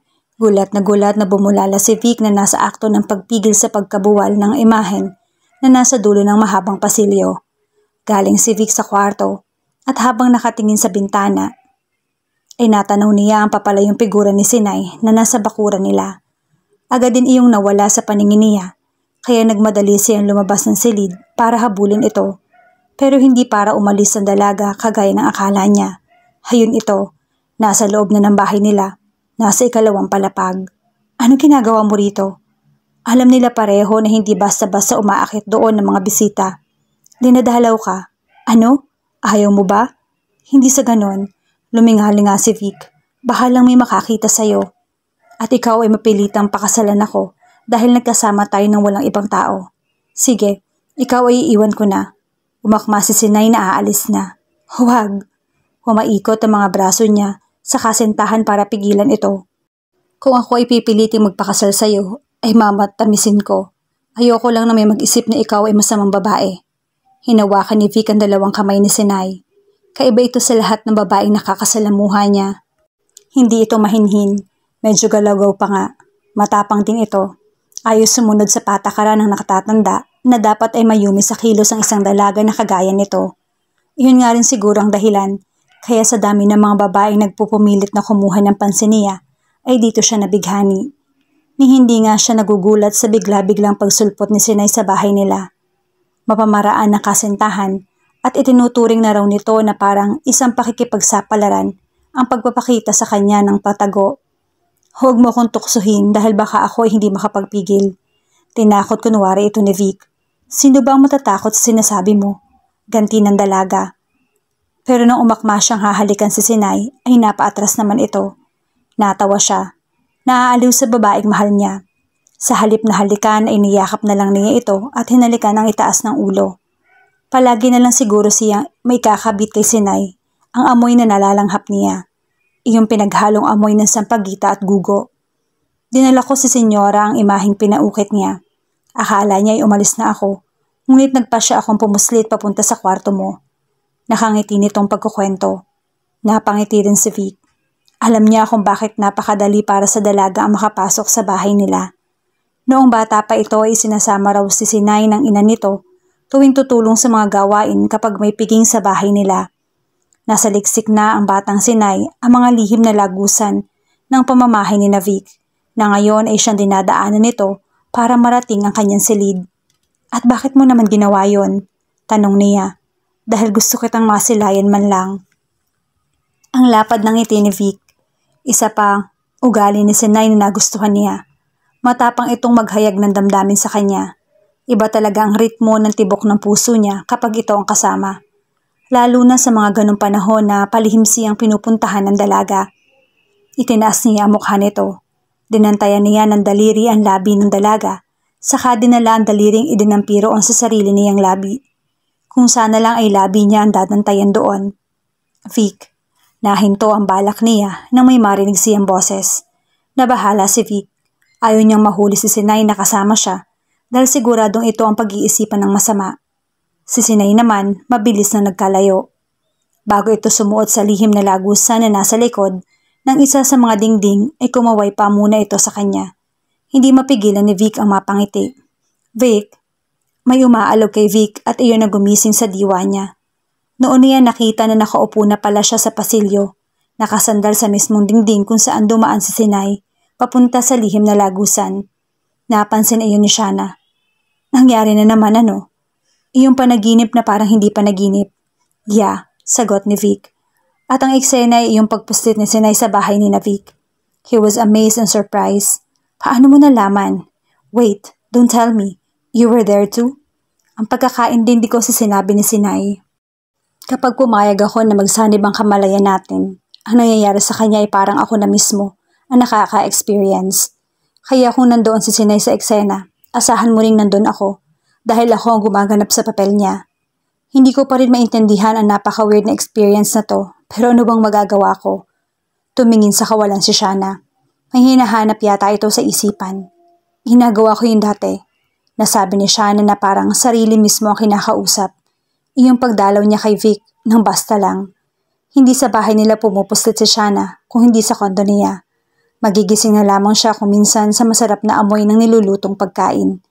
Nakikita man kasi sila sa ospital ay laging abala pa sa pasyente si Vic. Hindi rin sila nagpapakita ng lambingan doon dahil ayaw nilang may masabi sa kanila. Hindi nga common knowledge sa mga kasamahan ni Vic sa ospital ang relasyon nila. Isang beses na siyang dinalaw ni Shana sa kondo. But one memory stood out, yung noong anniversary nila. Pabagsak na humiga sa couch si Vic. It had been a very long day. Ang daming pasyente. Pagod na pagod tuloy siya. Hindi niya na naituloy ang balak na sorpresahin ng isang special dinner si Shana. Nagka-emergency case kasi siya na umubos ng oras niya. Hating gabi na halos na makauwi siya. Inabot ang cellphone para tawagan ng dalaga. Mabati man lang ito. Napakunod siya nang may marinig na tunog ng cellphone. Galing iyon sa mas loob na bahagi ng kondo. Doon din sa mismong pinanggagalingan ng tunog ay may natanaw siyang liwanag. Palapit iyon ng palapit sa kanya hanggang sa matukoy niya kung ano ang pinagmumula niyon. Isang kandila. Kandilang nakapatong sa cake. Napabangon siya nang maaninag ang taong may dala ng cake. Si Shana. Happy anniversary. Pati nito. Agad niyang nilapitan ang girlfriend. Sorry kung hindi natin na-celebrate. Hindi ko nakakalimutan, baka akala mo. Kaya lang, busy ka. Alam ko naman yon. Sabad nito pero hindi naman ito mukhang galit. Naiintindihan ko naman. Kaya nga ako nag-e-effort eh. Nakakahiya sa'yo. It's I who should be doing that and kung sino sa atin ang mas may kakayahan, siya ang gagawa ng effort. Basta ba nagmamahalan tayo at alam natin yon. Yun lang ang mahalaga. He felt good hearing her words. He also made the effort and he loved the thought. Kinabig niya si Shana at mariing hinalikan sa labi. I can see it so clearly in my mind. Parang kahapon lang nangyari, imbis na ilang taon na ang dumaan. Ewan kung natatandaan mo pa yung araw na nagpunta ka sa kondo para sorpresahin ako. It was our anniversary and I was busy with my patients so instead you came to my place. Napatingin si Shana sa lalaki. Iyon nga rin mismo ang naaalala niyang eksena. Kanina ay naaaliw siya sa pagdaan ni Sinay sa lihim na lagusan ng bahay. Kabisadong-kabisado nito ang susuotang mga pasikot-sikot na koridor at ni hindi ito natatakot na may makasalubong na creepy crawlers sa dinaraanan. Pero ang mas kinakatuwa niya ay ang pananabik na nararamdaman nito. Kagayang-kagaya iyon ang excitement na pumupuno sa kanya. Tuwing dadalawin niya si Vic. At ang sayang nag-uumapaw sa kalooban ni Sinay ay katulad din ng tuwang bumabalot sa kanya kapag nakikita niya ang pinaghalong tuwa at amusement sa itsura ni Vic kapag dumarating siya sa kondo ng lalaki nang hindi nito inaasahan. Ang pinakatatandaan ni Shana ay ang puntahan niya ang lalaki noong isang anniversary nila na hindi sila nagkaroon ng pagkakataong i-celebrate dahil sa sobrang pagkabisi ng lalaki. Tumatak ng husto ang araw na yun sa kanya dahil iyon ang unang pagkakataon na ipinagkaloob niya ang sarili sa lalaki. Dahil sa eksenang tinampukan ni Vic at Sinay ay nanariwa rin ng husto sa alaala ni Shana ang special event na iyon sa buhay nila ni Vic. Mukhang naalala rin iyon ng lalaki. Lumambot kasi ang ekspresyon nito. Ganoong-ganoon ang itsura ni Vic kapag bigla siyang sumusulpot sa kondo nito. Yung parang kahit nagulat ay natuwa rin naman. Tuwang-tuwa. "Sinay reminds me of you," sabi nito. "Pareho kayong kakaiba, in a good way. I'm not surprised, Lolo. Fell in love for her. Mukhang pareho ang taste namin sa babae. We like those that are cut from a different cloth." Napapangiti ito habang nagsasalita. Ayaw paawat ng puso ni Shana. Kahit sinusubukan niyang pigilan, ay nagtatumbling-tumbling pa rin iyon. Flattering para sa kanya ang sinabi ni Vic. Kakaiba raw siya, in a good way. Iyon din ang binibigay na rason sa kanya ng lalaki. Kapag tinatanong niya kung bakit nagkagusto ito sa kanya kahit feeling ni Shana ay alangan sila sa isa't isa. Hindi nga lang niya masyadong maintindihan ang ibig sabihin ni Vic, kung paano siya naging kakaiba at kung paanong naging rason iyon para sa kanya ito ma-attract. Sayang at natapos na yung chapter na iyon ng buhay niya. Tinapos niya. Sinaktan pa nga niya ang lalaki. Sinaktan din naman niya ako. Katwiran niya sa sarili. "You like women who are cut from a different cloth ka pa dyan?" "Oo nga, para paglaruan," nasabi tuloy niya. Napakunot noo si Vic. "Hindi kita pinaglaruan lang. What made you think of that?" Ibinuka ni Shana ang bibig para sumagot, pero naalala rin niya ang rason kung bakit sinabi niyang may iba siyang mahal. Ayaw niyang magmukhang tanga at kawawa. Umiling si Shana. "Tapos na yon, huwag na natin pag-usapan." "I guess you're right." Pabaliwala ang pagkakasabi ng lalaki, pero napansin ni Shana ang lungkot sa mukha nito. O baka hyperactive lang yung imagination ko. "It's late. Matulog ka na siguro," sabi ni Vic. Tumango si Shana kahit papakiramdam niya ay hindi rin naman siya makakatulog. Ganoon siya kapag naistorbo ang tulog. Nahihirapan siya dalawin uli ng antok. Or not, ang lalaki rin na nagsabi noon. "Sa hitsura mo pa lang ay mukhang hanggang mamayang umaga ay gising ka pa. Ganun ka pa rin ba?" Yung kapag nagigising bigla, kailangan ng maraming seremonyas para makatulog. Mismo, pag-amin ni Shana. "In that case, may naisip akong pwede natin gawin." "Natin? Kasali ka?" nasabi ni Shana. "Kung gusto mo lang, I have a feeling na mahihirapan na rin uli ako makatulog eh." "Sige, hindi rin naman masarap tumunga nga mag-isa kaya pumayag na lang si Shana." "Come," sumenya si Vic na sumunod siya. Nasa kalagitnaan na sila ng koridor nang biglang magdilim ang paligid kaya nabunggo siya sa katawan nito. Pumihit si Vic, saka siya hinawakan sa braso para siguro maalalayan. Ano nangyari? Hindi lang ang pagkawala ng ilaw ang tinutukoy ni Shana, kundi pati ang pagkalakas na naman ng kabog ng dibdib dahil lang sa pagdikit ng palad ng lalaki sa kanya. Baka brown out o kaya nag-short circuit yung fuse or whatever. Mabuti na lang at hindi ka takot sa dilim, sagot ni Vic. Hindi nga takot sa dilim si Shana, pero napasiksik pa rin siya ng bigla sa lalaki. Para kasing may nahagip na figura ang peripheral vision niya. Hindi naman siya takot, medyo nagulat lang. Hindi malinaw sa paningin ni Shana ang itsura ng figura. Mabilis din kasi yung nawala na parang binigyan lang siya ng dahilan para dumikit kay Vic. "You saw something, right?" Nahulaan naman agad ng lalaki ang dahilan ng ikinikilos niya. Nagkukwento dati si Shana kay Vic tungkol sa spirit questing days niya, kaya may idea ito sa kanyang ikinikilos. Oo, pero nawala rin siya agad. Aatras dapat si Shana palayo kay Vic, pero hindi pa muna siya pinakawalan ng lalaki. Lalo na tuloy bumilis ang tibok ng puso niya. Ano bang meron sa lalaki na mapadikit lang siya? O kung minsan nga ang makita lang ito, ay rason na para bumilis ng todo ang heartbeat niya. Kagaya nangyayari ngayon. Wala na halos pagitan ng tibok ng puso niya. Kaunti na lang yata ay magkaka-heart attack na siya. "Okay ka lang ba?" tanong ni Vic para may boses na pag-aalala. Lalo lang hindi naging okay si Shana, pero para yata siyang tanga. Porke nagpapakita ng concern sa kanya ang lalaki, naturete na lalo yung puso niya. Kung sa bagay, madilim ang paligid. Halos hindi niya maaninag ang mukha ni Vic, kaya siguro lalong lumalakas ang ibang senses niya. Lalo na ang kanyang sense of touch and smell. Kinikiliti ang ilong niya ng pamilyar na amoy ng lalaki. Kinikiliriti niyon ang imahinasyon niya. Pakiramdam niya ay hinahaplos ng kuryente ang balat niya habang nakasayad doon ang palad ni Vic. Well, what else was new? Ganun naman ang epekto nito sa kanya dati pa. Gustong-gusto nga ni Shana ang pakiramdam. Yung parang buhay na buhay ang dugo. Yung kahit na madilim ang paligid ay maliwanag sa paningin niya. Yung kahit parang nawawalan siya ng hangin sa bagsa, ay hindi niya pinapansin kung ang kapalit ay presensya ng lalaki. Ano ba sa palagay mo ang ginagawa mo? Hindi masokista si Shana para i-torture ang sarili, pero hindi niya mapigilan na alalahanin ang masasayang sandali nila ni Vic. You still smell like a meadow full of flowers, sabi ni Vic na katulad din yata niya, napapatrobak sa happy memories nila. Alam niya ang description nito, a fresh and sweet scent that intoxicates me. Kagaya ng hilig nitong gawin dati. Ibinaon ni Vic ang ilong ng buhok niya at suminghot. Lalong nangibabaw ang kiliting pagapang sa gulugod ni Shana. Yung kuryenteng paikot-ikot sa balat niya. Tumaas ang voltahe. Ilang sandali silang nagkaroon ng tsansang magpasasa sa masarap na pakiramdam bago lumayo ang lalaki.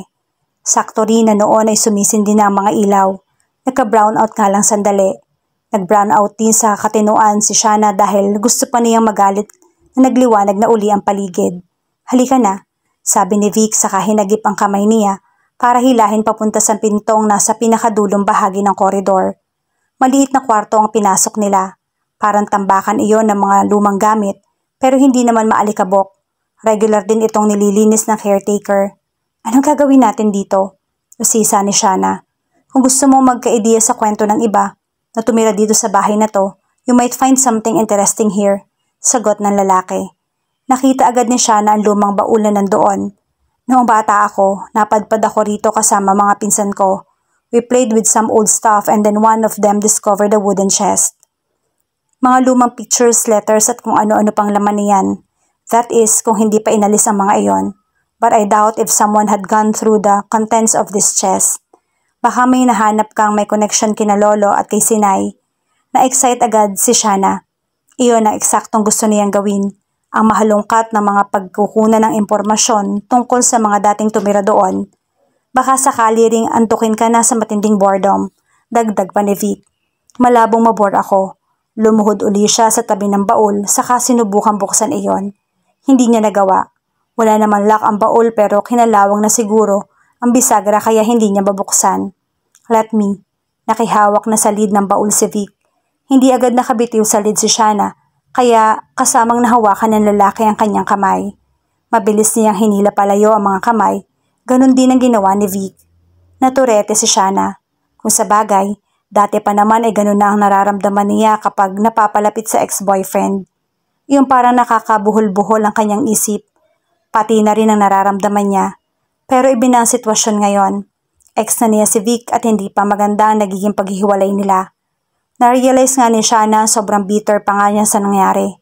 Pero ang mas nakakainis, kahit bitter siya ay hindi sapat yon para mabura ang nararamdaman para kay Vic. Naghang ang love life niya mula nang maghiwalay sila.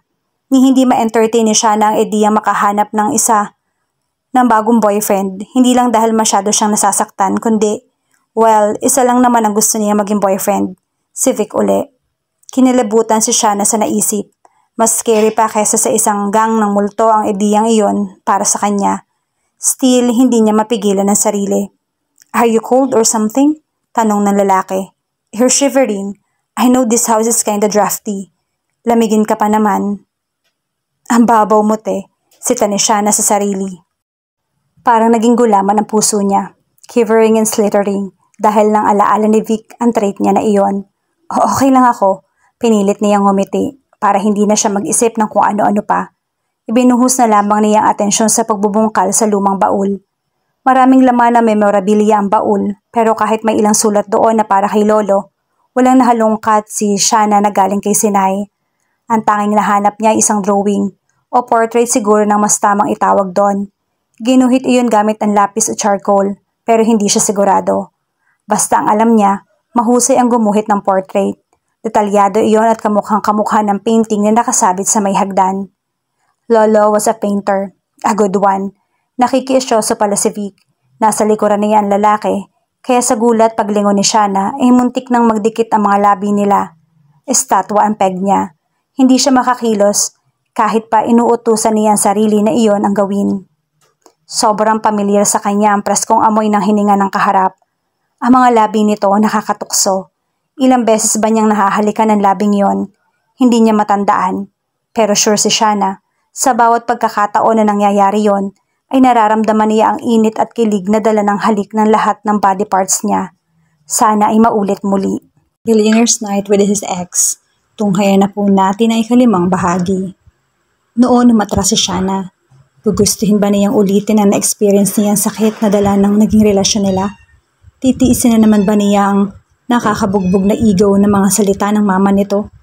Bumalik ang tingin niya sa portrait na iginuhit ni Lolo. Hindi siya art connoisseur.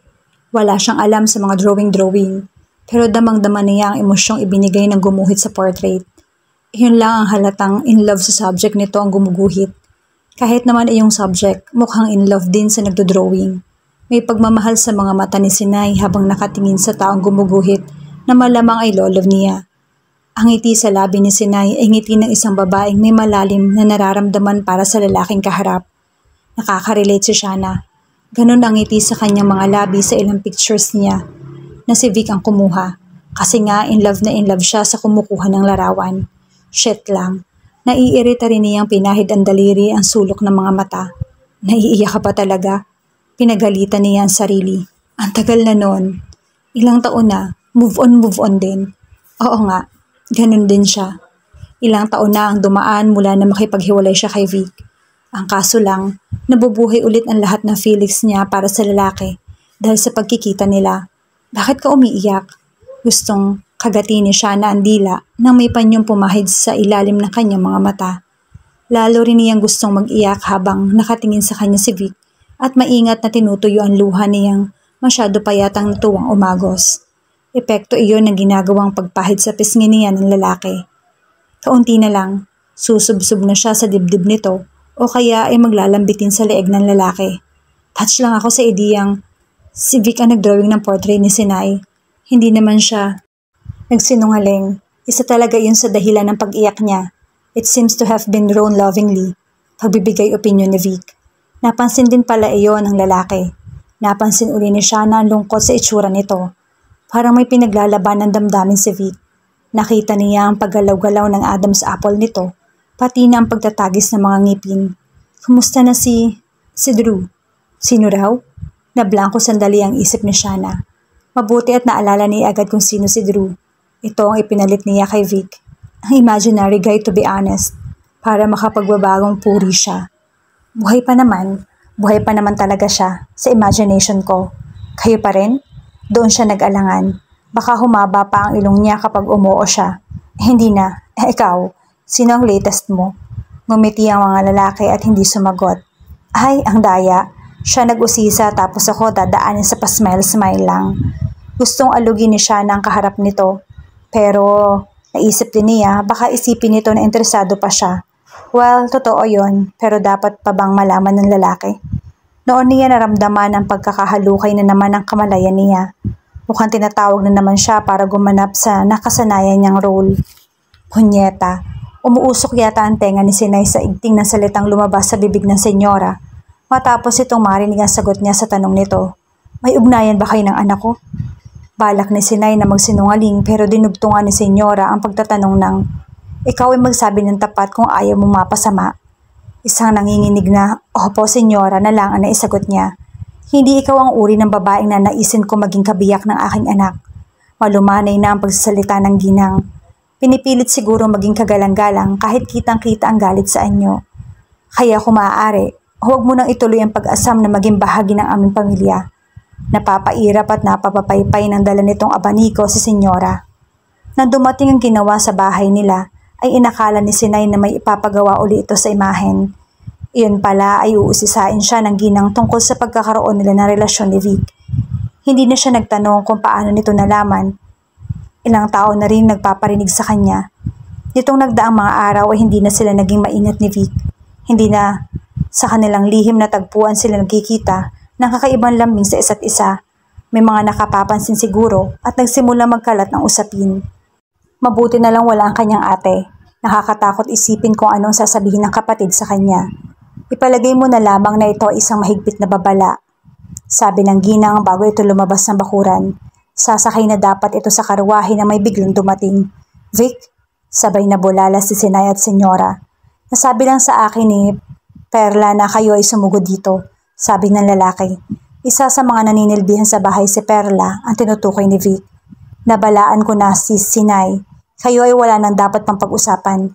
Matigas ang tono ng ginang. Kayo na Vic. Tumingin kay Sinay ang lalaki. May gustong iparating ang mga mata nito. Paghingi ng paumanhin o kaya ay pamamaalam. Hindi malaman ni Sinay. Masyado pang mababagabag ang kalooban niya para mapag-isipang mabuti ang mga bagay na iyon. Vic, inulit ng ginang ang pagtawag sa lalaki at hinila pa nito ang braso. Hindi na itinuloy ni Vic ang pagpasok sa bakuran. Matapos siyang sulyapang muli ay sumama na ito sa ina. Hilam ng luha ang mga mata ni Sinay. Pangatlong gabi na iyon na nakadungaw siya sa bintana. Tumutulo ang luhang gustuhin man niya ay hindi mapigilan ng pagtulo. Hindi niya na nakausap si Vic pagkatapos ng pagsugod ni Senyora sa bahay nila.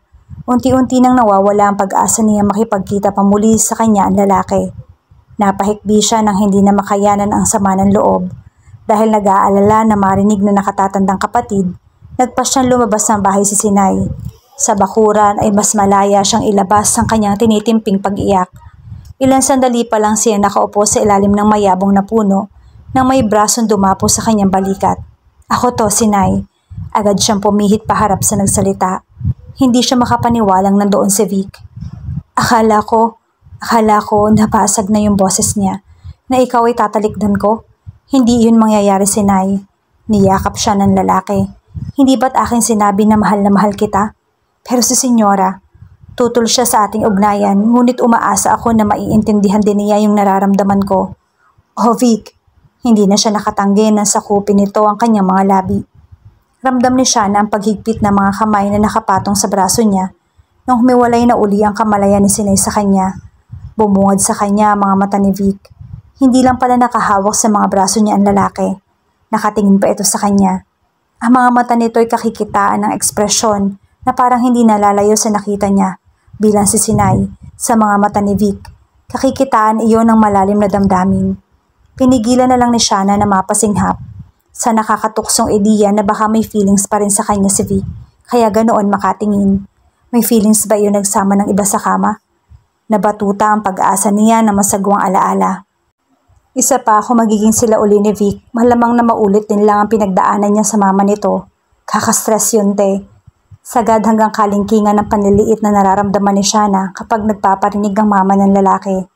Kagaya na lang ng ginawa ni Senyora. Naalala niya yung eksenang ginampanan niya bilang si Sinay. Hindi, mas masahol pa ang pinagdaanan ni Sinay. Diniretso talaga ito ng nanay ni Vic. At least siya ay may konting diplomasya pa ang mama ni Vic. Oh, so you're Vic's girlfriend? Nakangiti ang ginang matapos siyang i-introduce ni Vic. Nakangiti ang ginang pero hindi umabot sa mga mata nito. Sa halip ay mukhang magpipigil itong tumaas ang kilay habang nakatingin sa kanya. Hello po ma'am, you make me feel like a teacher. Call me Mrs. Perez. Napansin ni siya na ang nagpatitig pa si Vic sa ina. Napansin din yata iyon ni Mrs. Perez. Just kidding. Call me Tita Celine. Bawi nito pero ewan kong napaparanoid lang si Shana o totoong interpretasyon niya sa tono ng ginang. Na napilitan lang ito na magpatawag sa kanya ng tita. That's what people close to the family call me. Especially Claire. By the way, she's coming to dinner. Baling nito sa anak. Ma, what? She's invited. She invited herself. Alangan namang sabihin ko na huwag siyang pumunta. Ganti ng mama nito. Napahugot ng malalim na hininga si Vic. Walang okasyon pero nagpahanda ng special dinner si Vic. Gusto kasi ng lalaki na ipakilala na si Shana sa mga magulang na hindi magandang kinalabasan. Una nga, ipinaramdam talaga kay Shana ng mama ni Vic na hindi niya feel ito. Pangalawa, dumating ang babaeng mukhang minamanok ni Tita Celine para sa anak nito at para maging manugang. Nanliit si Shana pagkakita sa dalaga. Hiyang-hiya naman siya sa poise at breeding ng babae. Halatang sanay itong kumilos ng pino at takma sa sitwasyon. Hindi rin ito feeling inferior sa pamilya ni Vic dahil obvious naman na welcome ang babae sa bahay na iyon. Anak, si Clara, ng kaibigan ni Tita Celine, kaya welcome sa bahay ng mga Perez. Ikinuwento pa nga ng mama ni Vic ang tungkol sa kasunduan daw nito at ang mama nito sa pagdating ng panahon ay sina Vic at Clara ang magpapakasal. Para daw sure na ang dalawang ginang sa pagkatao ng mapapangasawa ng mga anak. Kaya huwag kang epal. Iyon na dating kay Shanna nang sinabi ng ginang. Gusto na nga niyang umiyak. Pero ang mahigpit na paghawak ni Vic sa kanyang kamay ang pumigil sa pagkawala ng luha mula sa tear ducts niya. Life throws us some surprises, ma. Sabi ni Vic na dinala pa ang kamay niya sa bibig nito para halikan. But we do tend to get back on the right track, sabi ni Tita Celine. Saka tumingin kay Clara at ngumiti pa. Well, tell us about your European tour. Ang pagpapakilala kay Shanna ang dahilan ng special dinner na iyon, pero mas si Clara ang kinakausap ni Tita Celine. Wala ang papa ni Vic. Nasa Amerika na raw at may inaasikaso na kung anong may kinalaman sa negosyo. Ayaw sa akin ng mama mo. Nagpakawala ng malalim na hininga si Vic. Pakiramdam tuloy ni Shanna ay naiinis na ang boyfriend. Ito pa ang maiinis, siya nga ang kontratuhin ng mama nito ay para siyang reyna ng mga ambisyosa. Minsan na siyang pinuntahan ng ginang sa bahay. Social visit daw yon. Ginawa nitong madalas sa mga babaeng napapalapit sa puso ng anak para makilala ang mga ito. None had come close to dethroning Clara in my book, sabi ni Tita Celine. But there's always a chance for that to happen, right? Ngumiti pa ito pero hitsura ay parang sinasabi na, and pigs would fly. Ang daming kwento ng ginang pero puro naman papuri sa babaeng unikaihan ng kaibigan nito. Binanggit agad iyon ni Shanna sa lalaki. Sinabi ni Vic na huwag na lang niyang pansinin na kesyo ganun lang talaga ang mama nito, bla bla bla. Kaso hindi naman doon natapos ang lahat. Sa mga social gatherings na nakakasama nila si Tita Celine, ay hindi nagbabago ang trato ng ginang sa kanya. Others siya. Iyon ang mukhang pilit na ipinaparamdam sa kanya ng ginang. Pinipilit kayanin ni Shanna ang sitwasyon dahil sa pagmamahal niya kay Vic. Pinipilit din niyang maniwala sa sinasabi ng boyfriend na ito ang nakikisama sa kanya kung sakali, hindi ang mama nito, kaya walang problema kung tutuusin. Kaso ay nakakasira ng self-esteem mo nangyayari. Kaya siguro na uulit-ulit sa lalaki ang mga hinaing. She'll come around, I told you that already, sagot ni Vic. Paano kung hindi? Paano kung si Clara talaga ang pasado sa standards niya? Ang kulit din ng linya. Napag-usapan na natin to, diba? Parang maigsi na ang pasensya ni Vic ng mga oras na yon. Sabi mo rin kakausapin mo ang mama mo. I did. Kung ayaw niyang baguhin yung kilos niya, ano ang dapat kong gawin? Slap her silly? I mean, let's just grin and let her. Let's bear it. It will probably get better when she realizes that it's you that I want to be with and not Clara. Sabi ni Vic. Sure ka ba dyan? Sa feelings mo, I mean, to the maximum level ang insecurity ni Shanna ng mga panahong iyon. Kung hindi, wala na ko rito. Stressful din naman ang ginagawa ni mama pag-amin nito. Kinabig siya ni Vic sa kaniyakap. Sapat na iyon para mabawasan ang pagmamaktol ni Shanna. Naisip uli niya na maswerte pa rin siya sa nagustuhan ng lalaki sa kabila ng lahat.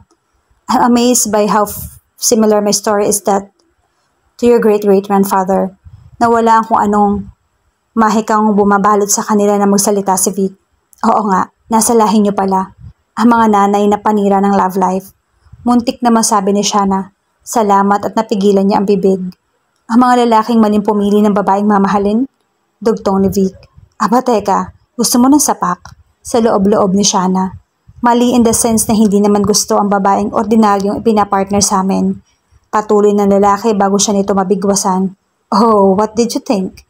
Napatingin nito sa kanya at siguro ay mukha talaga siyang hadlang at handa ng manapak. Napailing ito pero napangiti pa rin. You are cut from a different cloth and that's what caught my fancy. Parang hinagod ng mainit na kamay ang gulugod ni Shanna sa narinig. Ang hirap nga lang ipaintindi nun kay mama, pati na rin sa'yo. Patuloy si Vic. Naiintindihan niya ang tinutukoy nito. Ilang beses na rin naman itong ibinigay sa kanyang rason pero hindi niya mapaniwalaan.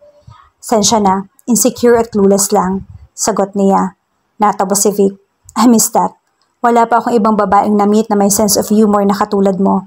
I have yet to meet another woman who is also cut from a different cloth. Ibig sabihin, hindi ka pa taken? Ipupush na ni Shanna ang pag-uusisa. Iniiwasan iyon ni Vic noong una niyang gawin No, sagot nito. Pero si Clara, she was not able to keep me. Which means naging sila nga pero hindi lang nagawa ng buruhan na ikip siya. Tama rin in a way ang ginawa niya. Dati na makipaghiwalay sa lalaki dahil nag-two-time talaga to. Sayang pala, nasabi na lang niya.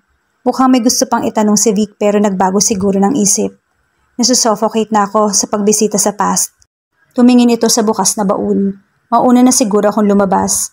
Nang wala na ang lalaki ay parang nawala na rin ng gana si Shanna na ituloy ang pagbubungkal ng baul. Sa likod ng bahay tumulala si Vic. He suddenly felt that the need for some fresh air. At ng distansya para rin sa pagitan nila ni Shanna. The farther the better. Ang nakakatawa, pwede siyang umalis ng bahay na iyon anumang oras. Sino ba naman ang pumipigil sa kanya? Ang kaso, ayaw niya. He felt short of breath. Daig pa niya ang tumakbo sa isang 100-meter dash. Pero alam ni Vic sa sarili, hindi in physical exertion. Ang primary reason ay ang pagkakalapit nila ni Shanna. Hindi nakakatuwa ang reaksyon niya. Parang may nabubuhay uli na damdamin para sa kanya at sa ex-girlfriend nito. She dumped you, man. Wala pa siyang kahit katiting na pride man lang at pagkatapos ipagpalit ni Shanna sa iba, ay hayun, gusto pa rin pala niya ang ex-girlfriend. He had to admit, there was a point he was sorely tempted to hug Shanna.